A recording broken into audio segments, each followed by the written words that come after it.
All right, let's see here. Can everybody see that? Hopefully you guys can see it. Yeah, we got you, Coach. Looks good. Okay, perfect.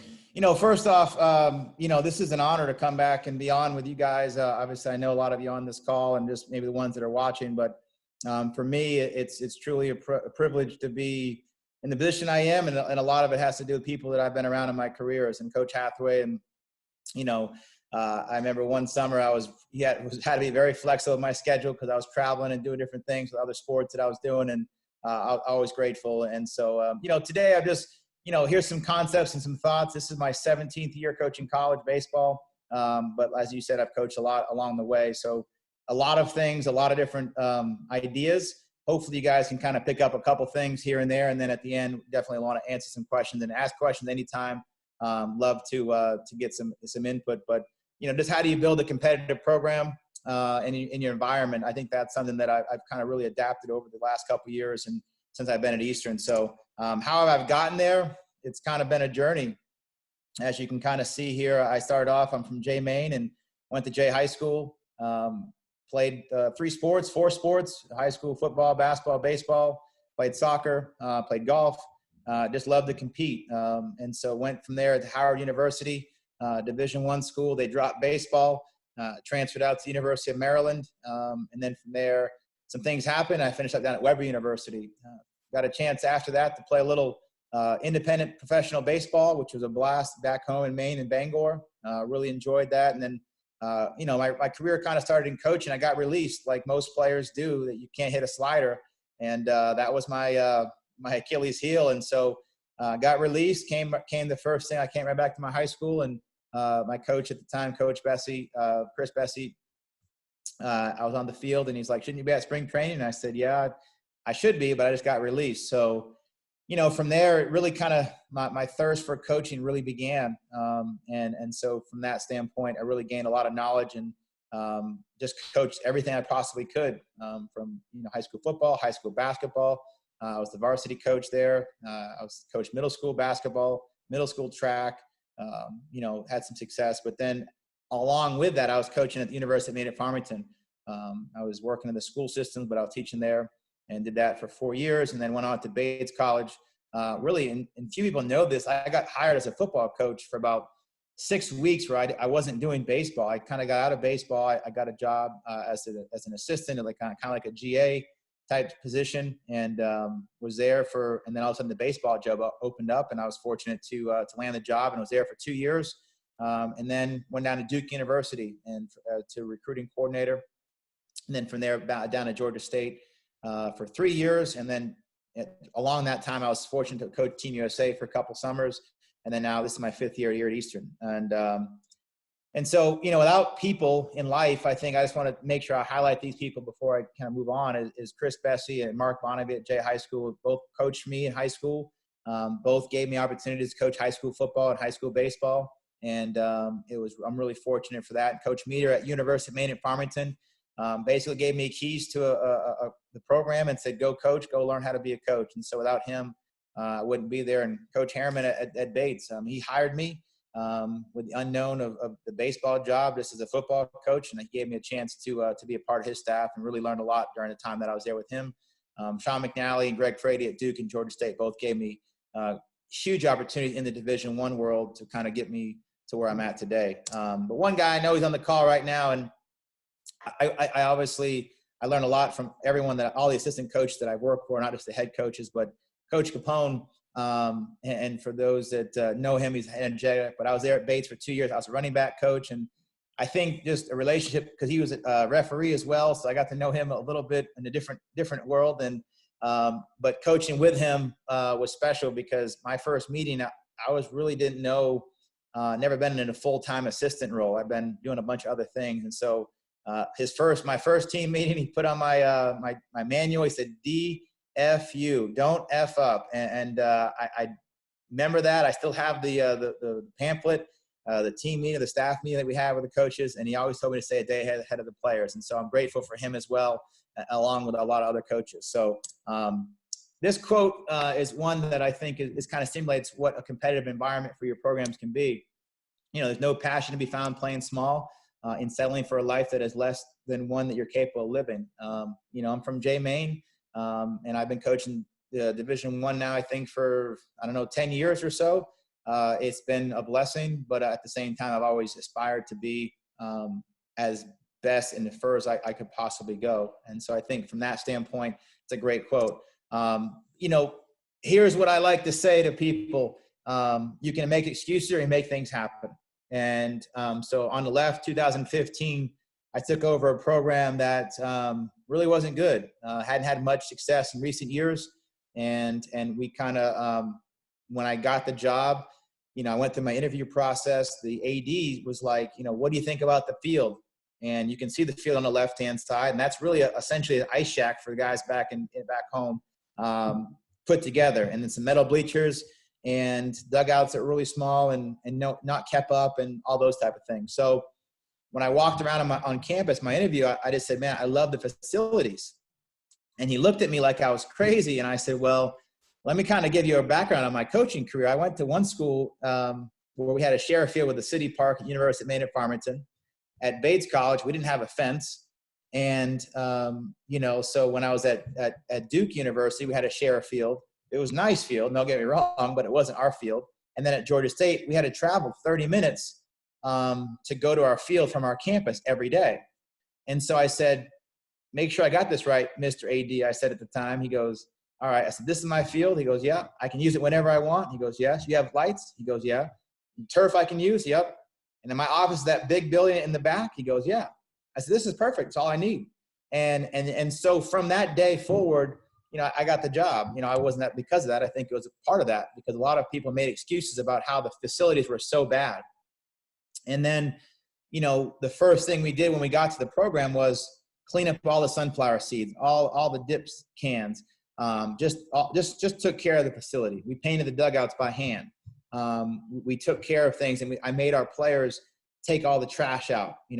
I made them add trash cans. They didn't have that, but that was what our field looked like. And now, fast forward 2020, that's us playing the University of Louisville at our home ballpark in front of a couple thousand people. And so, we as coaches have a choice to decide what type of environment we're going to create for our players. And I've really been fortunate to see everything. And I think it's our job as coaches, as leaders, to make sure you're getting out there and putting what you feel is even if it's not the best, is the best for us because that's what we have. Can you hear me? Guys all the time. It's never what we don't have, it's what we do have. So take that into a grain of salt, but that's kind of how we start the thing. So another guy that really influenced me was Bob Flynn. He was my assistant coach, and he was a golf coach at Bates College. And every year, my first team meeting, I show this slide: good, better, best, never rest. So the good is better and the better is best. And he said that all the time to me, and it always resonated with me because no matter what you did the previous year, good or bad, what are you going to do the next year, and what are you going to do to improve? And I think that was kind of and I'll post this up every year for our players, our records, and because you are what your numbers are, you are your record. But I want them to show them how do we get to that point. And you can see in our program we've had gradual growth. A lot of that has to do with players we have, but for the most part, it's been a mindset. And I'll get into that a little bit as we move forward. But he was one that really helped me out a lot and just put things in a lot of perspective. So that's a great quote that I have and kind of helps me kind of stay grounded. So we all coached, but it's like, how do you get to that environment? How do you create that area where it's really important to be? I think there's 5 areas, at least for our program, and I'm sure most programs they're pretty standard. You must have great communication, accountability, work ethic, competitive behavior, and professionalism. I think one thing I've learned over the years, I've been fortunate to be around a lot of professional coaches. And I mean that in the sense of how they went about their business. Coach Harum at Bates College, when I was at football, him and I we shared offices next door to each other. So I would go in his office and ask questions. Coach Capone, when I was there, Coach Kempton, Coach Weiss, I learned so much from them of how to be a coach. Coach Meter, when I was at university. So I really felt that professionalism is a really important part for any organization that's successful. And I think that's something, our communication. So those are things I'm going to kind of touch on. But those are our values in our program that we talk about from day one.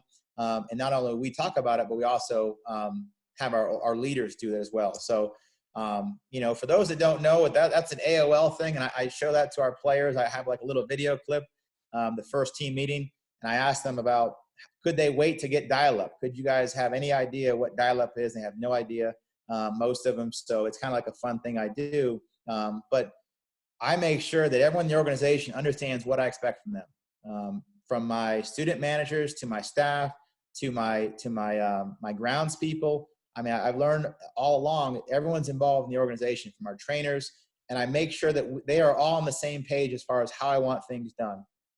I don't dictate things. I just explain it and say, this is how I want things done. And I think as we've moved forward together in the last 5 years, the players now really run things.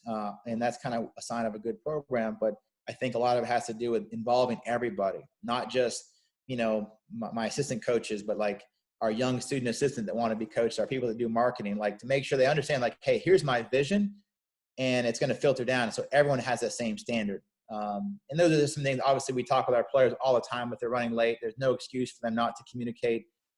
That's an area where I hold them at a high standard, is communication. And that's a first pillar that we kind of have. In practice for us in a daily basis, we really, we practice it. Baseball is not a traditional communication sport. Obviously, football or basketball, whatever you guys may be coaching, you communicate a little bit more. I had the opportunity to work at Duke, and Coach Shashesky allowed me to go into his practice at different times. It's hard to get in, behind closed doors into his real practices. He has some ones that are like for all the public, but I got a chance to kind of get in there and just watch his practices and take notes. And the biggest thing that I noticed was how much they communicate. They have 12 guys in their organization, the players, and how much they communicated. It's really, really amazing. And then this is a picture here. Like, he'll stop practice and have them understand what he expects, and their eyes are all locked in on him. And obviously his respect level, he has a presence about him. But as coaches, we have that choice too. Is, one thing I talk about is our eye contact with our players. They have to look at us in the eyes. I make sure I grab their attention if they're not looking. And that started back when I was coaching high school basketball in Maine. Like, my players at Jay they had to know the quote of the day, and they had to make sure all their eyes were looking at me when we started practice to make sure that they understand they were about to work. And that's a big piece of what our program has been built on, is our communication. And I think the more you communicate, the more about being competitive, the more you can communicate the standards you want, expectations. We have tons of ways that we play our practices, but we'll have games where you get points just based off communication. Because it's not a traditional sport where you talk a lot, but we make sure that it's from a competitive standpoint. Obviously, things we do, like on top of that, is when we have team meals, we have no cell phones. It's simple. It's a simple way that we just talk. And what it's done over the years, when I first got here at EKU, the players had no interest in that, because they're like, what are we doing this for? How's that going to help us winning? And as the years have gone on, now the players do that, and I don't have to explain it. It's awesome. So from that standpoint, it's been pretty good. I think there's any program you have to have some sort of standards. I've gone away from rules, and I've keeping the standards, what we expect. How does that work in our program? What is it going to look like? And so I think how you word your rules. I used to have a long rule book. Now I have a really small rule book. It's like, number one is don't embarrass the program. Number two, I want you to be competitive behavior. I want you to be a professional person on and off the field. And then the bottom line, I want you to be a great teammate. And I think those are things that I stress. And then so we have certain consequences. The kids know that. The first one, we have a football stadium. It's pretty big. They got to run it with me. And, I go back to my football days, my basketball days, and it's about an hour at 5 a.m. And they know not to do that again. So it's kind of like a little slap on the wrist, but they understand the standards. And that can be simple as, being late for a lift or missing study hall or whatever that may be. We make sure that they understand that they have to make sure that they're consistent in their behavior. Number two, I have at our level, we have the chance to cut scholarships and their spot on the team, or does not play. There many times, in my career where I did that, and I was looking back to some notes, like in one of my bigger games in a basketball game, I sat my best basketball player because he didn't have a good attitude one day. Most coaches, sometimes they just kind of let that slide. I've always been a big believer that we're teaching life skills, and the more that their kids are able to learn consequences and hold them accountable, the better off they're going to be in life as people. And then the last part, if they break a rule again, I just help them find another place to play. Here's one that I started the last 2 years, and I would encourage your teams from a competitive standpoint. If you're looking for something different, if you're looking for a way to find like a little bit of an edge, accountability teams. It's essentially, it says what it is. I break guys up. I have 35 players. We have 7 groups of 5 guys per team. I pick the leaders. I meet with my leaders once a week, talk about different things in the program. They're kind of they're in between from my assistant coaches to them. We talk about, maybe it's what we want to do for the weekend. Do we want to have off? We want to go hard on Friday and give them Saturday off. Do we want to practice early on Saturday? Little things like that to give them some leadway. But the accountability team is simple. Those guys are in charge of those other 5 guys in that unit. And that means study hall, team lifts, their intensity, their attitude, all the different qualities that we talked about. Are they being professional? Do they happen to bring their cell phone out at practice? That's not being professional. We talk about like all of our cell phones have to stay in the clubhouse when they come out to work every single day. And so we have different criteria that we've done. And then when they get here, a lot of programs at our level, they just give guys a bunch of gear. And, I've never had much gear, working at different places that I've had budget wise or whatever. So I've always been a big believer in if what you earn is what is what you get. And I think they have to earn certain things every single week. If one of their guys doesn't make it on time, if they have a bad attitude, if they showed up an umpire in the inter squad, if whatever it may be, they get it. It's a plus or a minus. It's really, really simple. Either you did it or you didn't do it. Did you all go to study hall like you're supposed to, or you didn't? Did you miss a tutoring class? Did you not communicate? And so all the principles that are in our program, we instill those into that accountability team. It's a great way. The last 3 years, our players have really taken some ownership in that. And that goes back to keeping the lockers clean. It's a great way to develop leadership, but also at the same time, the culture of our program and the competitiveness, because at the end of the day, the one thing guys love is gear, whether it be a t-shirt, whether it be a headband, a wristband, flip-flops, whatever it is, they enjoy that. And they're competing in a positive way, right? So you're competing on the field, but also competing to make sure that, we have a thing called the highest GPA award. So the guys at the end of the semester have the highest GPA as a team. They get an extra, t-shirt or whatever it is. That's a simple way, again, from a competitive standpoint, how can you create that environment just on all aspects of what they're doing? That's something that I feel that if you want more information, we can talk about it, but it's been a great thing for our program the last 3 years. And we've had the most success, obviously, since I've been here. So that's really something I like. And can you trust that guy next to you? I think the work part of it, I think how you word things. I think you always hear guys talking about, oh, it's a grind.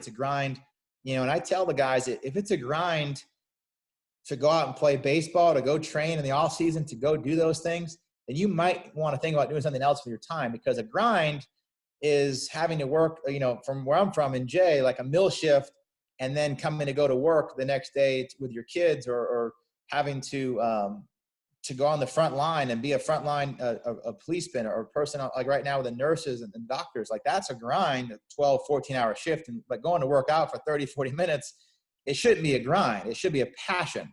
And so we expect that in our players, that they're passionate about what they're doing, no matter if they're in the classroom, they're off the field, and obviously in practice mode. Are they passionate about what they're doing?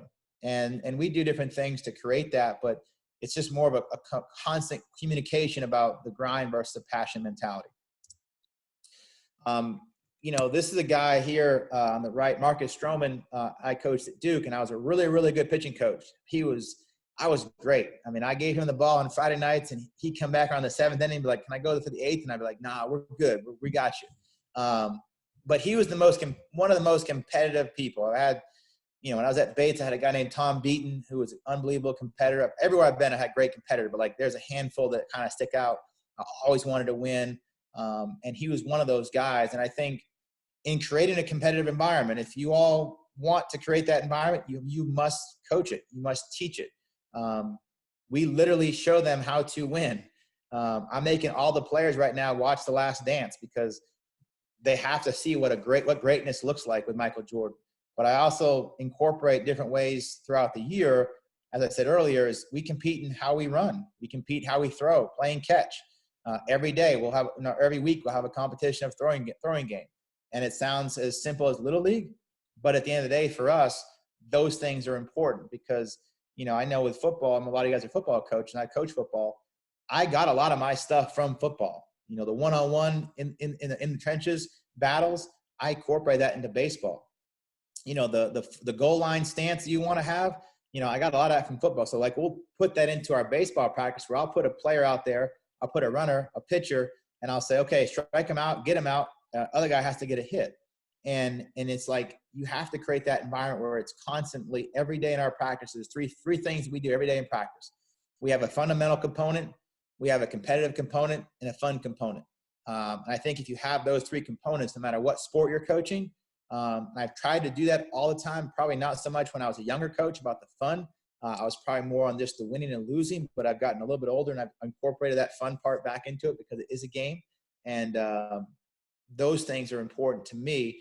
And then you have to value the winning and losing. We post results all the time, and nobody likes to be at the bottom for whatever it is, for that hitting drill or throwing drill. They all want to be at the top. And I say, well, if you don't like it, just get better, and I think that's kind of take them out of their comfort zone, because, nobody likes that. So how can you create the one-on-one battles, the team battles? The more you do that, the better. And I know that's easy to said than to do, but we put an emphasis on that to be competitive and have winning and losing important. The last part, I think, for us is professionalism. It starts with you as a coach. You have to set the standard, the example. If you want your players to act a certain way, you have to act a certain way. I think most of you guys would know that, but at the same time, my assistant coaches, I challenge them. My student managers, I challenge them. Our marketing, I challenge everyone in the organization. We probably have 60 people between players, staff that I have to kind of manage. And I put a point of emphasis on everything they do as being professional. And, that can be from, how they present themselves, how they talk, all those things. And I think the more that you give them examples, like on social media, YouTube, I have one of Mike Trout on a routine ground ball to shortstop, hustling as hard as you could imagine the best player in the world to do on a routine ground ball, but that's who he is. That's his standard. And so we try to tie that in also into life lessons. There's one kind of thing that I'll ask the players. I said, hey, if you're drowning, would you catch a life jacket if I threw it to you? And they're like, yeah. I said, okay, just trust me that this is why you need to act that way. You got to, so I kind of incorporate that within our players, but at the same time, it's really important to understand just exactly how that has to be and do things that way all the time. All right. This is something that's kind of evolved as well as coaching. On the left is the zoo, on the right is the jungle, right? And I think, so our environment that we have as coaches, we have such a great platform to teach life, to teach reality. But in athletics, there's a period of time, like I always ask the players, if you go to the zoo, you can stand behind a glass and look at a lion within 2 feet, or in this particular situation, and you feel safe and it's comfortable, and there's nothing going to change in that environment. Nothing's going to you're going to have your kettle corn, you're eating your Slurpee, it's awesome. Well, if you go out into a jungle and you get dropped off in a safari, you don't have all that kettle corn and that warm, fuzzy feeling. You have survival, you have competition, you have a mentality of, I have to get out of this alive. And obviously, I'm not dropping any of my guys into a jungle, don't get me wrong, but in a baseball setting, in a football setting, in a basketball setting, I want them to drop into a jungle. When I coached at Jay, we weren't as talented as a lot of teams, but we would go, my starters versus 8 other guys. It'd be 5-on-8 every day in practice because we had to find a way to create offense. But the mentality you have as a coach, we'll do some, what I consider zoo work. For zoo work in football would be the receivers running some routes with your quarterback. The jungle is that 2-minute drill. And then you have an offside penalty, right? As things start to get moving, as a coach, call an offside penalty. see how they react to it in that type of environment. For us, like in baseball, like when we do inter squads, I will tell the umpire with our best pitchers, squeeze him, make the zone so small. Okay, this inning, I'll tell the umpire, expand the zone, see how the hitters react, and just call, and see how they react, because that's the reality of what we're going to have.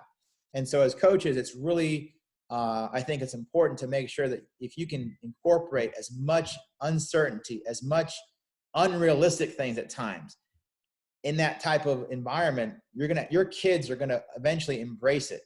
And this year, it was like a moment of like, okay, aha moment for me. We were playing LSU. They're really good, on paper.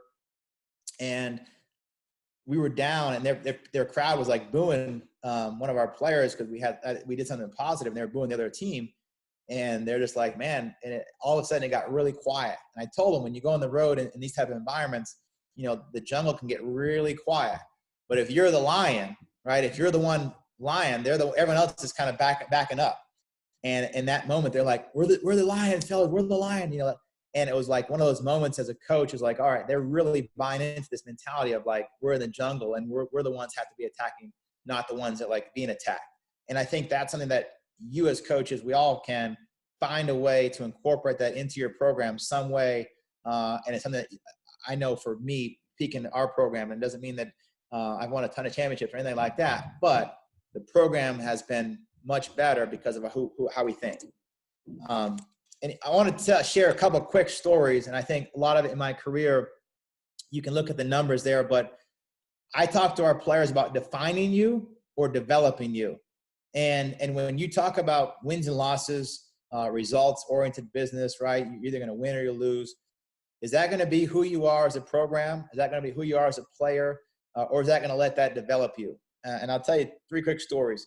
So Mountain Valley, I was coaching high school basketball in Maine at J High School, varsity coach, my first head coaching job at the varsity level. 2006, we lost 79-18.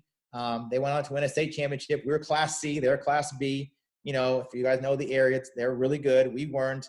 Obviously, the score dictated that. But it was embarrassing. We lost at home, the whole thing.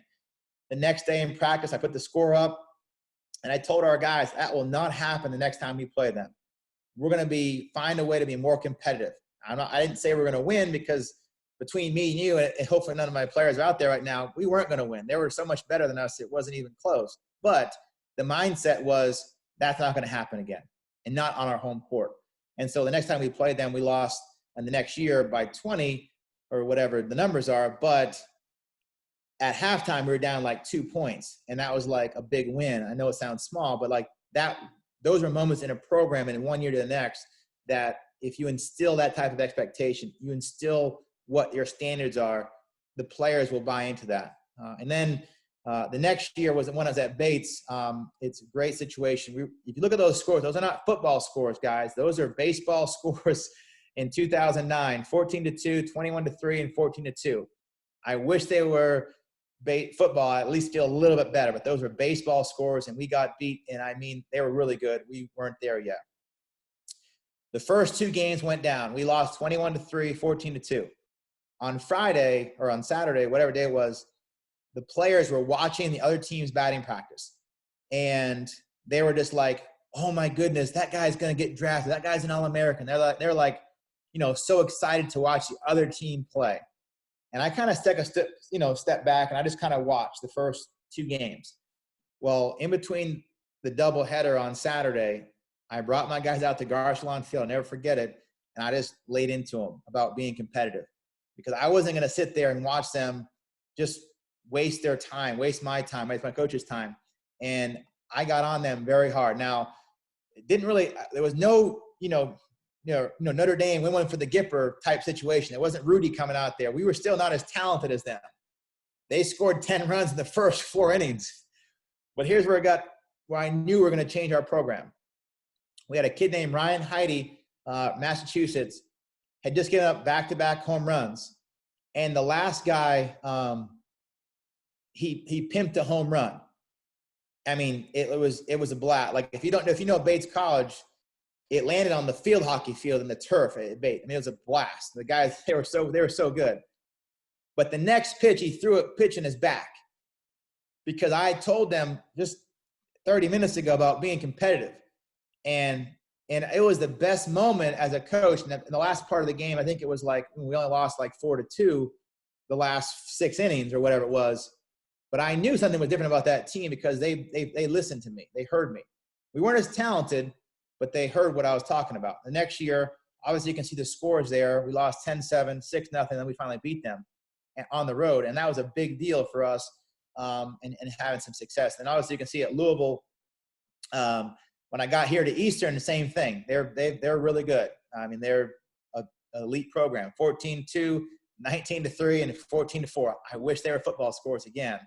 But when we left in 2017, I said, that's not going to happen again. We're going to be a different team when we come back. And a lot of it had to do with recruiting, but the players were essentially the same team in 2018. We lost 4-2, we lost 5-1, and we lost 12-8. Now, again, like one of those teams had 5 big leaguers on their team, so they were much better than us. But it wasn't about the result; it's about how we went about it. And this past fall, we tied them 6-6 in a fall game. I know it's a fall game, but their starters were out there, our starters were out there, and so I tell you that because as a coach, it's our responsibility to let the players know what's accepted and what's not. And if they accept losing or accept that type of losing mentality, then move them on in your program. I mean that like as much as I've done this, I just think it's wasting your time if you try to have guys that don't have that type of mentality. I give this a lot to my dad. I was 12.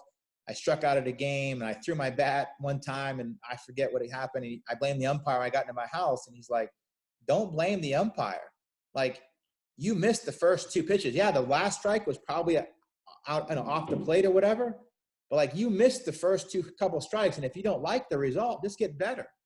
And so like, I honestly have taken that approach with my coaches and with my players. And over the years, I've gotten harder in those areas, but also coaching them up how to get there. This is a big one. And I think this is something that I have 18 to 22-year-old kids. And so if this is happening in my program, I'm pretty sure it's happening in your program, is it's 3 magic words. Don't assume anything.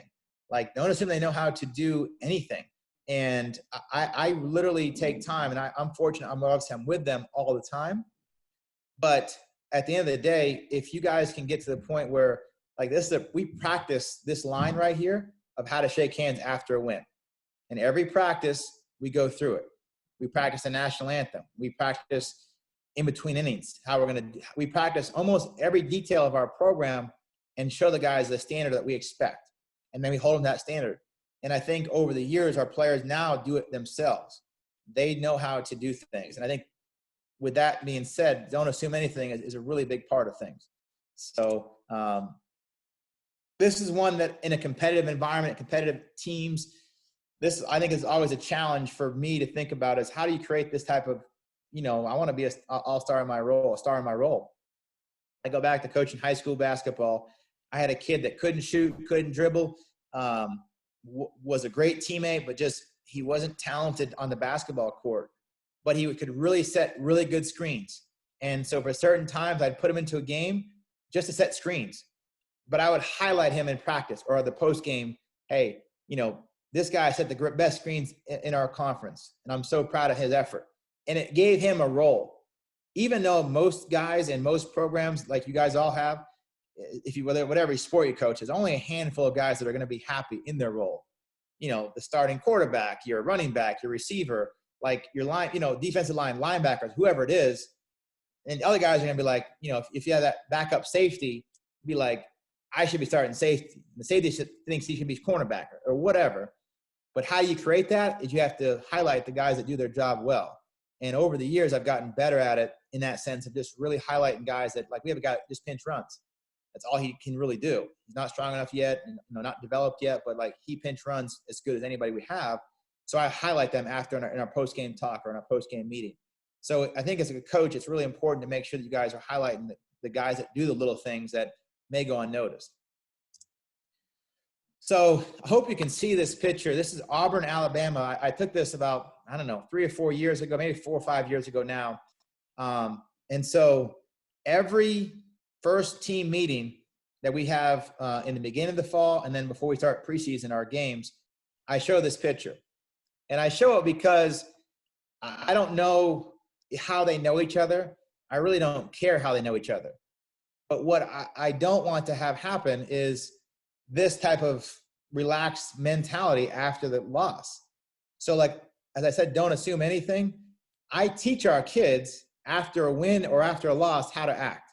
I have certain guidelines they have to follow. If they win, they can be the guy from Alabama because he just beat Auburn's tail. If they lose, I don't care if it's your brother, your cousin, your summer ball teammate, you're going to go find somebody else to go play if you're acting like this. And so when I was coaching high school basketball, I went to a clinic, and Bob Brown was at Cheverus, great coach, told me, he said he plays favorites. And he laid out, what does that mean? I said, he's like, well, I play favorites. I was like, okay, that sounds great. He goes, I play the guys that can do what I ask, that do good in the classroom, that are good teammates, that work hard. He listed all the qualities of what a great player looks like. And then he goes, Coach, I follow the guys that can get the job done when the lights come on. And I've always used that analogy, not only one with my players, but also with my parents. So I'd encourage you to your first team meeting with your parents next year, just tell them you play favorites and tell them what a favorite looks like. And say, if you don't like it, have your son be a favorite. Trust me, I've used that a lot of times. But how do you prevent this? We do a thing called a process game, like the things that matter, that don't necessarily always matter, like getting foul balls, being a great communicator, hustling plays, your body language. So we'll highlight positive competitive behaviors. And I think this is something that we kind of stress, and now it hurts when we lose. I don't want ever see guys looking like this when we lose a game. And I think, you're thinking, well, how does that work into the year? Well, our year is broken up. We're fortunate. We have guys in August all the way to June, most years, other than this year. But our first thing we do is we take care of our environment, our area. And I know this because when I was at Bates and Jay, as football coach, I had to lug those bags around. So I've gotten a little smarter over the years, and I've stopped doing a lot of the work, and I had the players do a lot more of the work.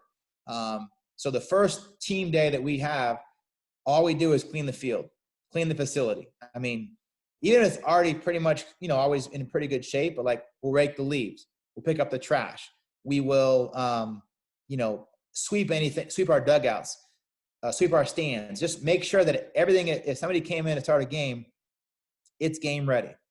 And then from there, we tell them that's our standard. Everything's put away. The shelves, our shed is organized. It's where it's labeled. I'm very detailed in that regard. And everyone has a job.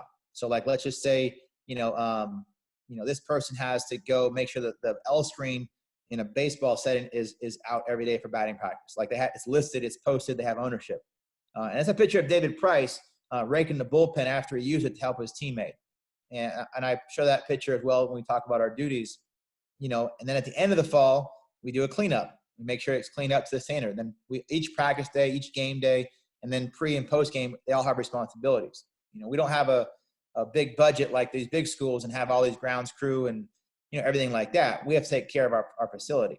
And I think if you can incorporate that somehow into your programs, somehow incorporate, I know with football, it's easy with all the bags, but hold them to a standard, make sure they're organized the way you want them to. So you're not constantly going back and organizing them like I used to, when I coached, all the sports that I did. So keep that in your file. I know it's something simple, but it's really helped our guys the last 3 years as well. I didn't have that my first 2 years because I didn't have enough leaders. This is our clubhouse expectations. I think no matter what, whether it be a locker room, whether it be, like I said, your shed, whatever it is in your area, what you have to work with, hold them to that standard. It's competitive. I have a guy that each year we have a guy that has the best locker award. They get a free, pizza or something like that from the local spot. Like, whatever the incentive can be to have that standard be, those are things that I think are important in creating that environment. It's not just coaching the guys. It's everything that they do has to be, in that mindset. I started doing this past 2 years, and I've gotten away from coaching baseball for this day. And this is just an example of things that we do. I bring them into a classroom. I used to teach for, like 4 years, middle school, and I call them Mindset Fridays with Coach T, or really whatever day I can get free to have all my guys. typically in the off season, but we still do it in the in season. And I talk about everything but baseball. When I say don't assume anything, like we talk about how to write a check. We talk about how to write an envelope, how to label an envelope, how to treat women, how to do a resume and a cover letter. Obviously, you can see I did this in the fall, how to introduce yourself by shaking hands.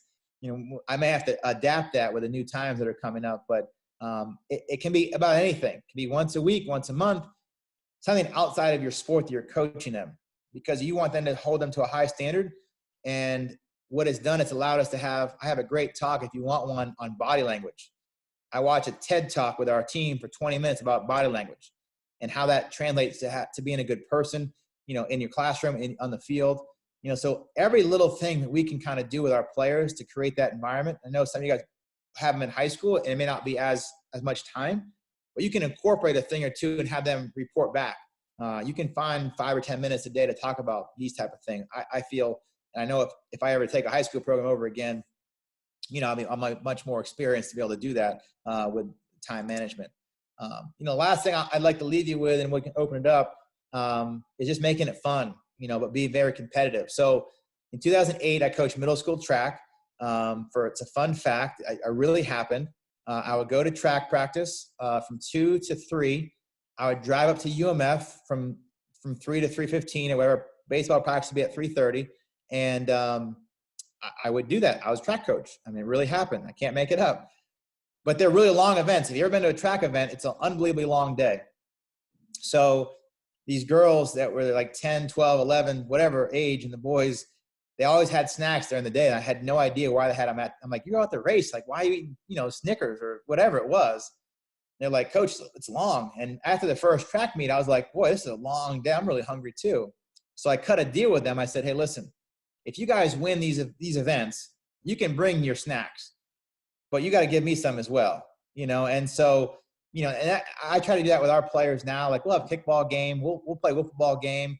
We'll play a 3-point contest. I know we don't do it all the time. Don't get me wrong. We're not like out there, kumbaya and it, but I try to make sure when I can to provide that fun aspect, because at the end of the day, I'm coaching kids, you're coaching kids. And if you keep that fun, but know that when it turns time to compete, they'll be in a good spot. So, and the last thing, like I said earlier, is just how do you impact their lives off the field? I think that's a key.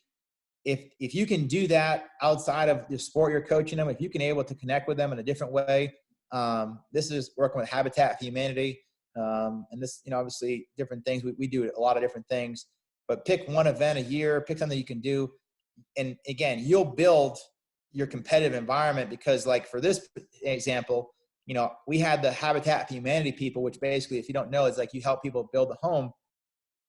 And I had the leader of the group had to grade or like say which group was better. So we had a group in the morning, then a group in the afternoon, and then the group, whoever won, got like some pizza or some Gatorade or whatever it was. But like when I say everything in our program that we do is competitive, like there's not one thing I can think like, we don't have that as competitive. I find a way, like outside of stretching, it's pretty much, nonstop, and it's constant with them all the time in every aspect of their life. So hopefully you guys enjoyed that. If you have questions, I'd love to take them. But that's my contact information. If you need anything, if you need my cell phone or you want to talk or get some ideas, I love talking coaching. So anything I can do to help, please ask. So. Yeah, if you guys want to come on and turn on your cameras and turn on your mics, go ahead. I know I've got a couple to start you off, Coach. And it'll be good, because I think a lot of these guys in this room will know exactly kind of who I'm talking about. So what if you have that type of player who, he's really talented. He's maybe kind of reserved, introverted, and his body language is not real good all the time. How do you go about addressing that? Challenge them. I think the thing that we've done especially with body language is to challenge that player and show them. And we film it a lot of our practices. So like I know some guys with football or whatever sport you coach, you can film their practice and show a highlight tape of bad body language. with the poor me face, or, the excuse maker, of why that guy didn't catch the ball, and show, or pictures or whatever, and then show good body language, and then let them see that. And then over time, what happens, then other players start calling them out. And we've started to do that where our players will say, hey, he didn't run hard, coach. Like, he needs to go run extra. He didn't run hard down the line.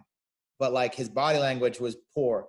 We'll have guys stop him and say, hey, no, change your behavior. We had a situation 2 years ago where a kid slammed his bat, at a home game, cursed. And I pulled him aside and I said, listen, if your son was in the stands down the road in 10 years, what would you say, tell your son about that player? And so it kind of took him in a different perspective. But that kid that's quiet and that has poor body language, I think you just make him uncomfortable. Like, if he doesn't smile or doesn't be a great teammate, make him run. I mean, I know it sounds simple, but like, those type of kids have to be able to buy into what you're giving them. And if they don't, then you have to kind of make them really uncomfortable in a public forum. I know it's like not traditional or whatever, but like, I think there's some value in that. And especially when the players start talking about it, that's when you really kind of got it. Awesome. And then the second one I had is, what do you do how do you treat the player that's the other way, that's hyper competitive? Like, like their competitive level in a practice is even beyond what, where some of the other kids are at. And, like that player may have, sometimes it becomes difficult because that player is playing so hard all the time, and that player is so competitive that some of the other guys maybe don't value that as much. Well, I think that's good. I always say you want to have those guys, but then you got to bring that guy in and coach him up of how to use his positive competitive energy into a controlled, and then get other guys around him. And I think one example I can think off the top of my head that I've done with a kid, I mean, Marcus Stroman was that way. I mean, he was so far and above, better, talented, physically, everything. And so how do you get him to kind of rein him in, so to speak? We put him with a team that wasn't as talented, like for this particular, he put him with the second unit. And we said, okay, either going to get this or you're going to lose. He didn't want to lose. So he forced other guys to kind of even fake it till you make it.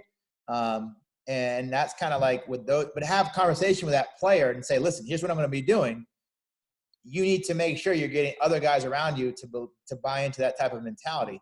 And then what happens is they kind of, maybe the next guy, 2 guys start to get involved, 3 guys. And then next thing you know, you have 4 or 5 guys that weren't like that before because they just don't want to get exposed. And I think the more that, again, whether it be posting information or posting body language or posting competitive behavior, like in a chart, like whether it be energy chart, or I know in basketball we had like a charge chart, defensive, deflections or whatever it may be, but you can create that chart for body language. Like we had to do it 2 years ago because our team had just poor body language, and we started posting it. And if you're in the bottom, again, eventually they don't want to be in the bottom. They want to kind of rise up and start being on the top. So. Awesome. Thanks, Coach. You guys got some other questions? Go ahead and fire away.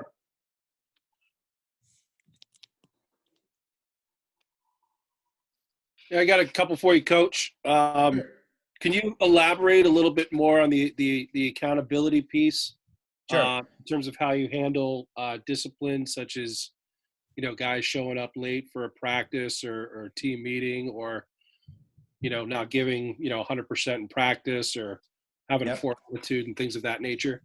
Yeah. I mean, the biggest thing is, like I said, those 5 pillars, the program, the communication is the biggest problem that we have, especially with freshmen, young guys. So, for example, I'm running late from a class, and I know they got out of class, let's say at 1:00, and practice at 1:30. Their class is 2 minutes away. They have enough time, but let's say they had to talk to their professor. But if they don't communicate to us as coaches, there's, then they get a mark. So that's kind of like, so we risk grade them throughout the week. And, whether it be the lifting, especially if I have a morning lift. So like that older guy, the leader, has to physically call those guys constantly the night before, set your alarms, make sure you're there. When they go out in the community service, they have to be held accountable. And then so throughout the week, we just grade them. So I basically do it. We have 14 weeks, I think, in the fall, something like that. Each week it will be just a point system. Either all of them got it or they didn't, and I think this year I'm going to tweak it a little bit because it was kind of hard where to punish everybody, if one guy keeps messing up. So I have to kind of, change a little bit, but everything that I kick guys out of practice. If they're not working hard, I just kick them out, say, go home. And so a moment like that, or if I challenge a kid in practice or a coach challenges a kid and has bad body language, it's a mark, no problem. And you don't have to necessarily do gear, but you could just have it to where it's like, this team doesn't have sprints on Friday or whatever. So you can really kind of create it however you want it to fit your program. It's been a game changer for us.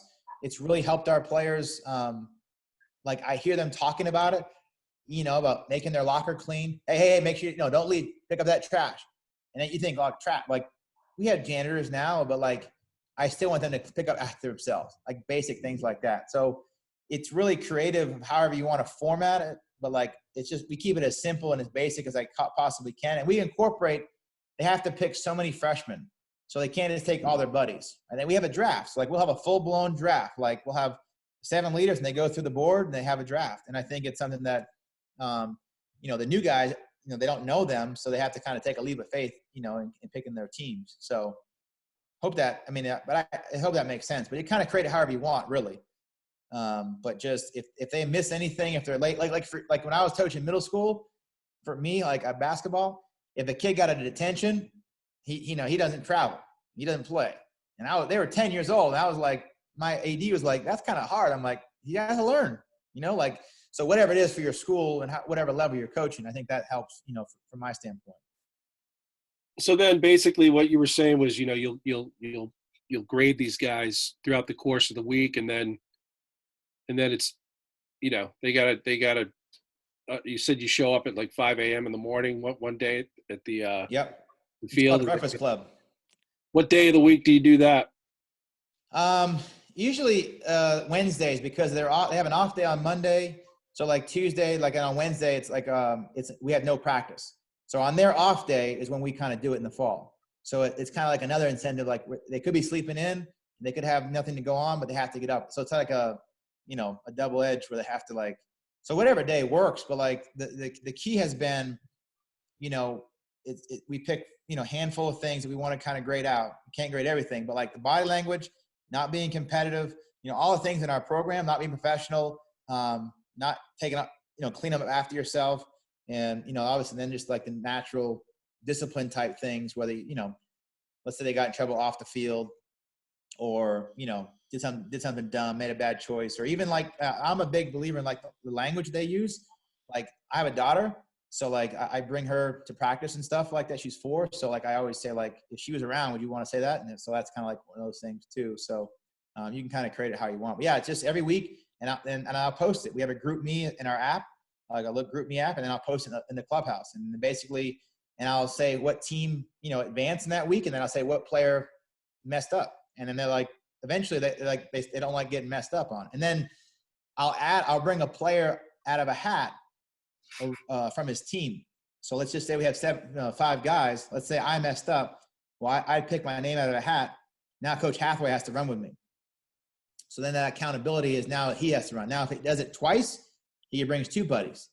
And then the third time, then we have a different conversation. But, you kind of got the point. You can kind of mix it up how you want, If Coach Hathaway has to run with you, we're stopping on the backside of the track and having a discussion about it for sure. You say, well, yeah, right. Yeah, you remember, if he was on Willie Garish, we used to have to run him all the time back in high school. Man, Willie, he was such a foul mouth, but he was a fun kid to coach because he was ultra competitive. No Willie, doubt. He was that one of those kids you had to kind of control. So yeah, no, definitely. Coach, what exactly does the Breakfast Club look like? A lot of years of creativeness. It can be, I've done everything. When I was at Bates, I'll tell you a quick story. So I was at Bates and they had a party in the fall, my first fall, and it was a big party. It was a big ordeal. I had recruits on campus and I couldn't touch them. We didn't have, in NESCAC, you can't get with them in the fall. So I had to wait until the first day of practice in that year at 5 a.m. and we went to alumni of the basketball gym and we just ran bear crawls. Wheelbarrows. Rolling down a hill. I mean, I make it very uncomfortable, and it's usually dark and I don't turn the lights on. It's just like me and them. I don't say much. I just say go. And it's just kind of an uncomfortable period of time. And I think they get the point. And I talk to them. I don't yell at them. I don't cuss at them. I just say, listen, you didn't do your job. You were not held to the standard that we wanted to be at. This is why we're doing it. This was your choice. And I talked to them about, I said, now, if you're late in life for your job, what's going to happen? And they say, well, I'll probably get fired. I said, okay. If you're late on your mortgage payment, what's going to happen? Over time, lose your house. Okay. So I always try to teach in that moment, but they know that I'm very upset because I had to get up at like 4:30, and they know I don't normally get up at that time. So, really, whatever time. And if you can't do the morning, just do it after practice. And then, I've also filmed a couple of them, and I've shown them to our new players. So this is what it looks like.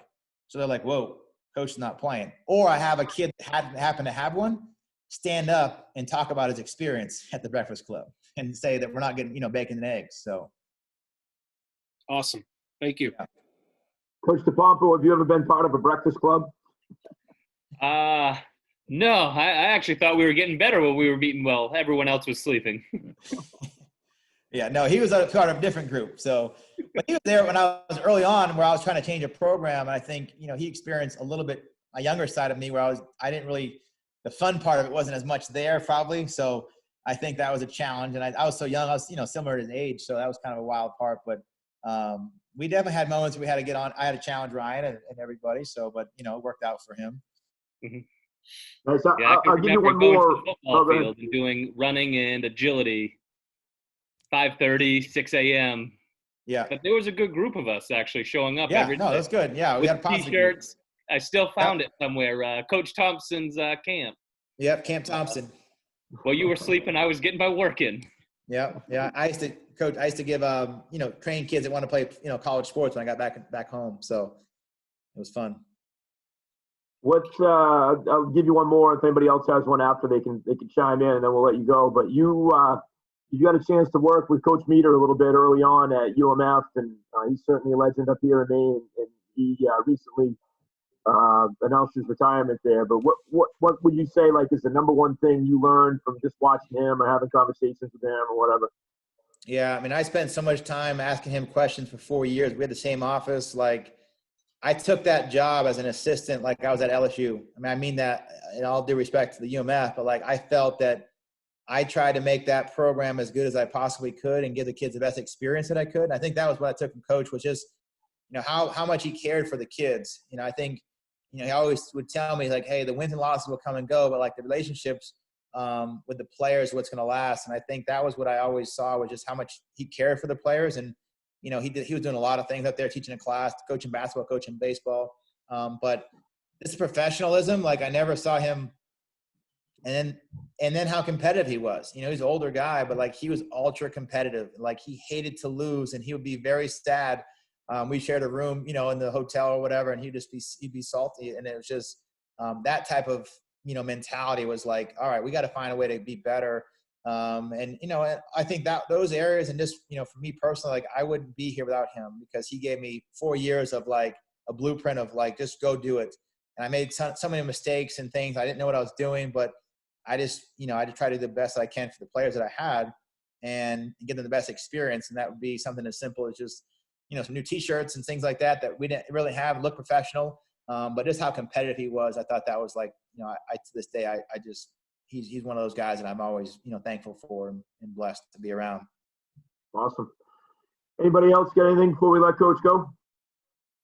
Yeah, Coach, you mentioned that you try to teach your guys what you want them to look like after a win and after a loss. Yes. And when we're dealing with high school kids here, how do you put it, how you want them to react after a loss?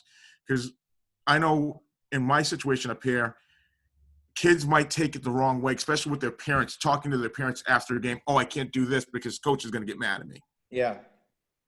So I'll give you an example. We lost. I coached. I think I was coaching. We lost it in a football game against Winthrop back my second or third year. Might have went there. Maybe my first year went to a state game. Second year we lost in the first round or whatever it was. And then like a kid came in and slammed his helmet after the loss.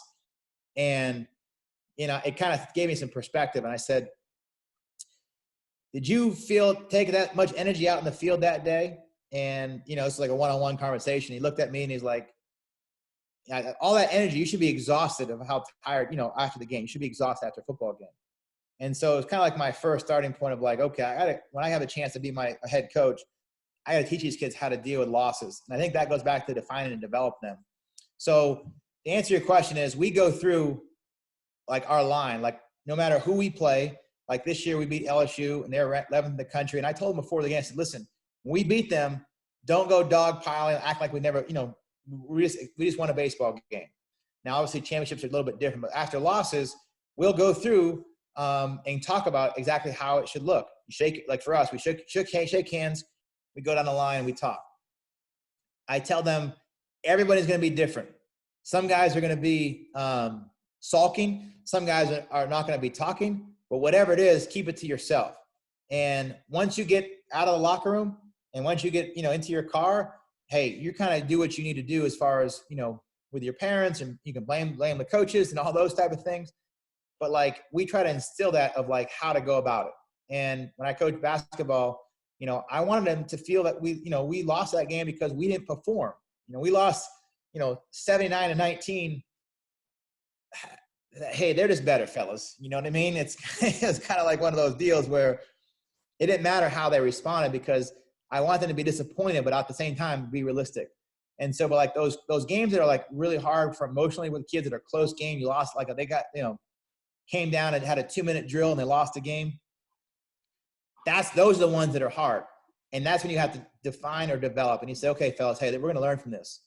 And I think, and I get feedback from my players, and I encourage you guys to ask feedback your seniors when they leave, like what were a few qualities that like they liked about you or didn't like about you. And one of the ones that come up for me is like, they go, coach, no matter if you win or lose, you're pretty consistent.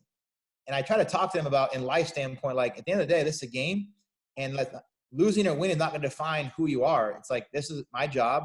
And I always tell them, I said, I'm funded on basically how I provide for my family. And so if you don't compete and you're not a good teammate, I'm going to get very upset with your behavior and how you respond.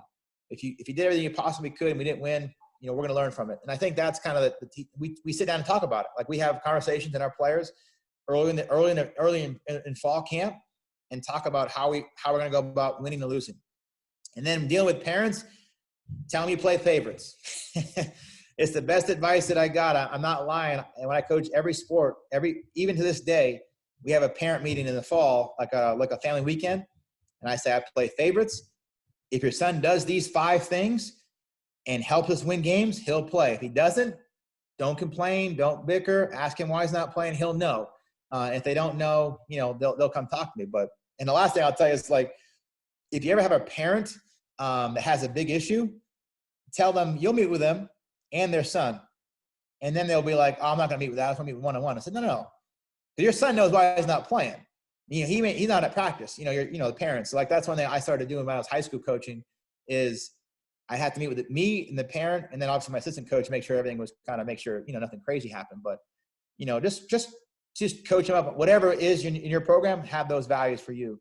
For the kids to understand. Thank you. Yeah, and along with winning too is like one thing I got from Coach Meter was value every win. Yes, I always say, Edwin, value every win. And it's hard. When you win, it's hard. It takes a lot of work and effort. So I always make sure our guys enjoy it, but also understand that, hey, for us, we play Friday, Saturday, Sunday. Hey, at midnight, we're 0-0 the next day. We got to either win or, kind of get back in the, or if we lost, however it works out. Awesome, Coach. Anybody else out there?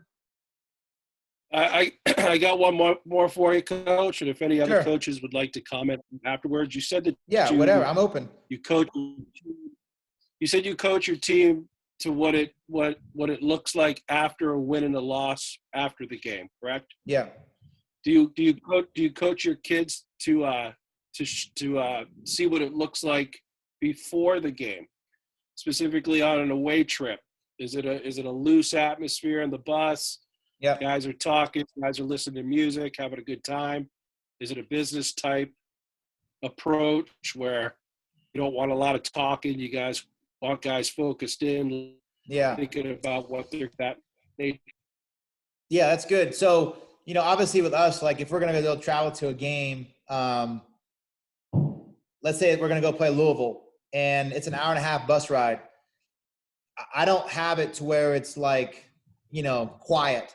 I want them to be individuals. They may be doing schoolwork. They may be, we have TVs in our bus, so like they can watch TV, they watch their internet.